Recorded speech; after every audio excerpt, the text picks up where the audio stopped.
Clark Kent's S on the chest may mean hope, but in this movie, Milly Alcock's Supergirl's S sometimes meant nope. First of all, Milly Alcock did a fabulous job as Supergirl. She's quite different than David Cornsweet's Superman, clearly, as Clark Kent had a loving family here on Earth, but Kara's journey is much more tragic. She spent much of her life on her own with Krypto, and because of that, she's carrying a lot more emotional baggage. We even see some of that at the end of Superman, where she clearly has some self destructive tendencies and struggles with her emotions. That meant Milly Alcock just had a lot more to do in this movie, from sadness to anger to vulnerability, and even some lighter moments, and I thought she handled it very well. I had no concerns with her when James Gunn casted her, and after seeing her as Supergirl in this movie, she definitely lived up to the role. Another standout of this movie is Jason Momoa's Lobo. I expected him to have just a small cameo in this, and he had a much bigger cameo in this movie than I even expected. A lot of that involvement comes through some of the action sequences that this is exactly the version of Lobo I was hoping to see. And let's be honest, we knew Jason Momoa was basically going to play Jason Momoa with Lobo paint. But that's not necessarily a bad thing, right? He has that physical presence, the humor, and the charisma of the character he needs. It's very natural for him, and I find myself enjoying every scene he was in. One of my favorite aspects of this movies are the scenes in Krypton. We go back and forth to her backstory, her origin story, which this is basically is. Unlike Superman's story, where we only get glimpses of Krypton and the family, Supergirl allows us to explore that world much more. Not everyone's familiar with Kara's backstory beyond simply being Superman's cousin, so I appreciate seeing more of her origin and getting more context around Krypton's destruction. Those scenes provided some of the more emotional moments in this movie that added heart to it that was very needed. So every time they came back to the Krypton scenes, I just felt a little bit more invested in the movie. I also really enjoyed the chemistry between Milly Alcock and David Cornsweet's Superman. They really work well together. I definitely expect after this movie, whether it's Man of Tomorrow or even a sequel after that, because James Gunn is focusing on the Superman family, we're going to see a lot of them together, and they really work well together because David Cornsweet's Superman is completely different than Milly Alcock's Supergirl. Cornsweet is already proving to be a fantastic Superman, and seeing him alongside Milly Alcock's Supergirl makes me even more excited where the universe might be headed.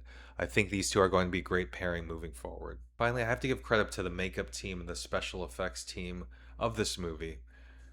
So many modern sci fi movies rely heavily on CGI creatures and environments, but I appreciate how much practical work was done here.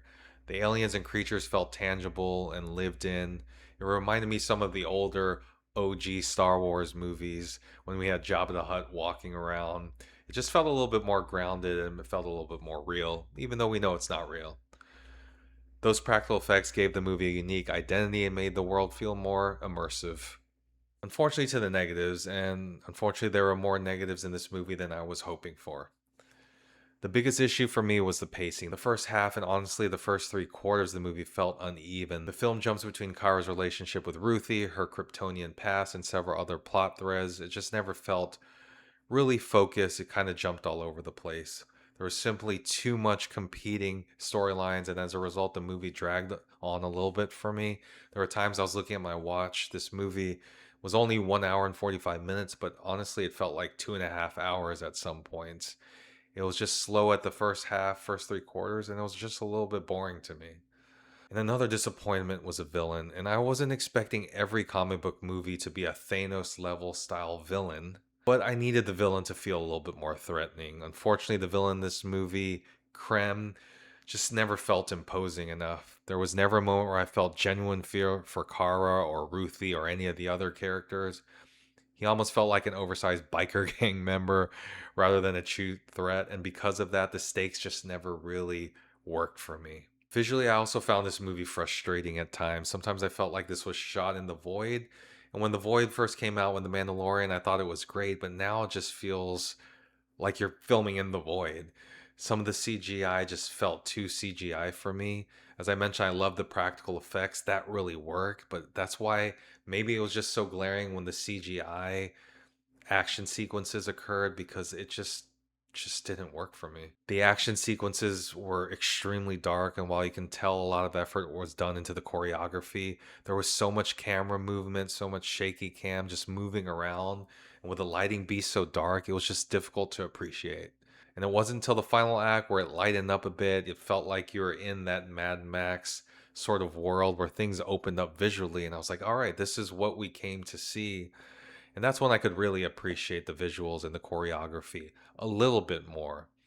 And some of the scenes felt more Zack Snyder-ish, and that might be a negative thing for some people, than James Gunnish.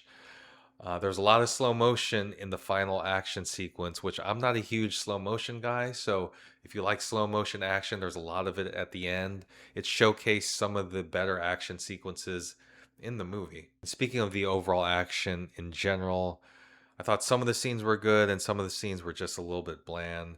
There wasn't a single moment in the movie that got the crowd cheering or clapping, especially in a crowd where there's a lot of Superman and Supergirl fans.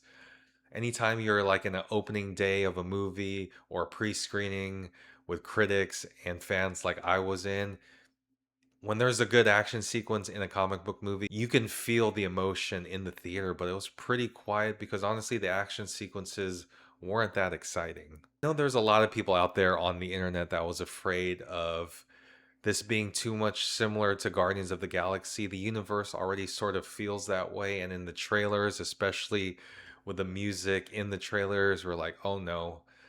If you're not a fan of Guardians of the Galaxy and a lot of needle drops and action sequences, you're probably going to be uncomfortable when you're watching this movie because some of the needle drops just didn't work for me, especially in the final action sequence, which I said was a little bit better. The final needle drop of this was a little bit cringy to me. I really felt that there was a great movie here with some tweaks with the directing, with the writing, the script. There was a great and dope Supergirl movie in here, but unfortunately for me, it's going to be a nope. There are definitely enough good elements keeping me invested in some of these characters. Milly Alcock as Supergirl, Jason Momoa as Lobo. Hopefully we could see him in his own movie. We're definitely going to see him in the future. There's no doubt because he's going to be a fan favorite from this movie. I definitely like where they're going with Milly Alcock and David Cornsweet together. They have a chemistry. They have a good dynamic. Whether we see them in Man of Tomorrow, I think we probably will see them together, or in a future movie. I can't wait to see them together again. I am a little bit afraid of this universe. It's very Superman, Supergirl, Superman family heavy, and that's James Gunn's plan, it seems. But I need to see some of the other characters and see where this is going. I don't think this is going to do great in the box office, unfortunately. The pre-tracking for this movie isn't great, and I'm having a mixed review, and I think there's going to be mixed reviews out there. I don't want to see this universe go away. I want to see positive momentum. So hopefully we got something cooking from James Gunn, but he has to come with something good fairly quickly. Clayface looks pretty decent, but it just feels completely different from where the universe is now. So let's see where the DCU goes. I'm rooting for anything comic book movie and movies in general. So let's go, James Gunn. Let's go do it. Or you go do it. But if you like what I'm doing, hit that like button. Subscribe if you like. Check out my other reactions and all my movie reviews. And I'll check you out later. Peace.